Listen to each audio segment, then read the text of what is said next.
नमस्कार, मैं आपके साथ विभा उपाध्याय और आप देख रहे हैं न्यूज़ 18 बिहार झारखंड का डिजिटल प्लेटफॉर्म।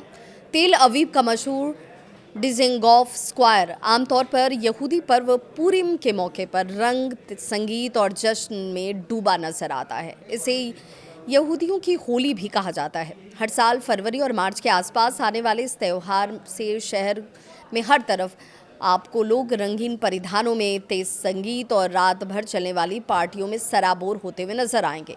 आम दिनों में the city that never stops कहलाने वाला तेल अवीव इस दौरान सचमुच रुक कभी भी इससे पहले आपने देखा होगा रुकता नहीं है। बच्चे और बड़े अलग अलग कॉस्ट्यूम्स पहनकर सड़कों पर निकलते हैं। कैफ़े और बार खचाखच भरे होते हैं और पूरे इलाके में जश्न का माहौल दिखाई देता है।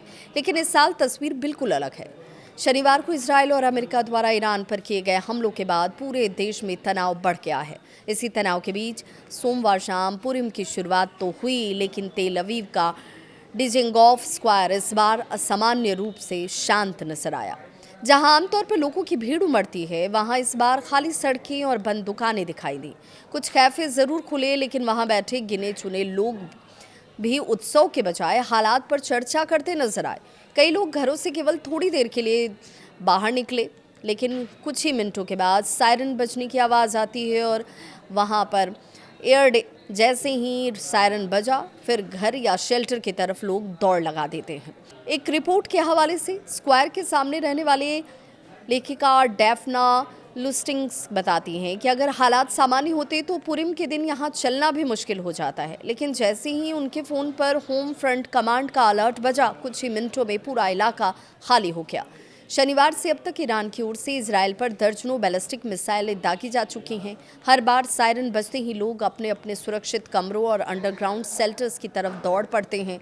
कई बार अनजान लोग एक ही शेल्टर में घंटों साथ बिताने को मजबूर होते हैं। हालांकि दिलचस्प बात तो ये कि लोगों में पहले जैसी घबराहट अब थोड़ी कम दिखती है।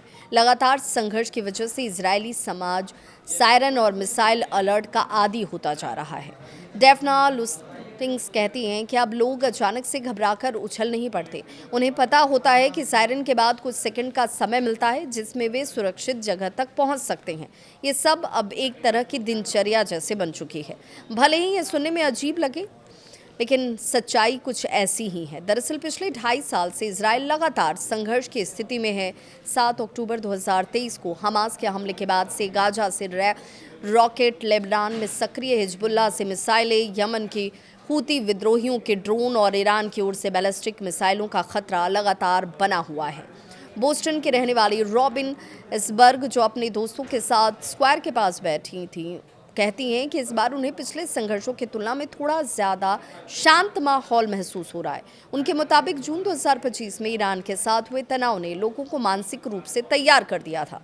उन्होंने कहा कि अब कई लोग हमेशा एक छोटा बैग तैयार रखते हैं जिसमें पावर बैंक, स्नैक्स और पानी जैसी ज़रूरी चीज़ें शामिल होती हैं। ज़रूरत पड़ी तो वे तुरंत शेल्टर की ओर रुक कर लेते हैं। हालांकि कुछ लोग इस स्थिति को न्यू नॉर्मल मानने लगे हैं, लेकिन इनके साथ मानसिक थकान ज़रूर होती है।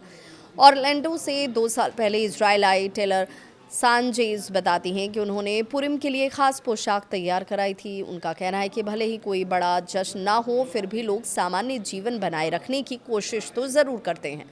वहीं फ्लोरिडा के सोफी लेब ने तो डिजेंगॉफ सेंटर मॉल के पास रात बिताने के लिए एक टेंट तक लगा लिया। उनका कहना है कि इस बार कम से कम लोगों को पहले से अंदाज़ा था कि टकराव हो सकता है और इसीलिए अनिश्चितता थोड़ी कम है। फिर भी शरीर हर आवाज़ पर प्रतिक्रिया देता है और लगातार तनाव के बीच सामान्य रहना आसान नहीं है।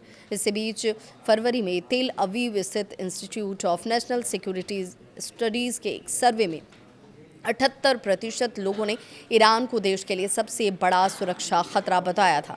वहीं आधे से ज़्यादा लोगों का ये मानना है कि अगर अमेरिका और ईरान के बीच परमाणु समझौता वाली जो स्थिति बनाने की कोशिश की जा रही थी, इसके बावजूद लोगों के अंदर ईरान को लेकर जो गुस्सा है, जो नाराज़गी है, वो बदस्तूर वैसी ही नज़र आती।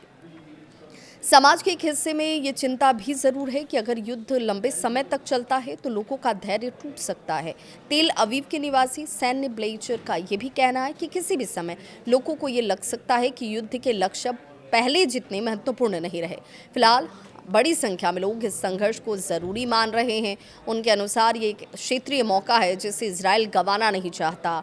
डिज़ेंगॉफ स्क्वायर का ये सन्नाटा केवल एक खाली चौक की कहानी नहीं है, ये उस समाज की तस्वीर है जो लगातार संघर्ष के बीच भी सामान्य जीवन जीने की कोशिश कर रहा है।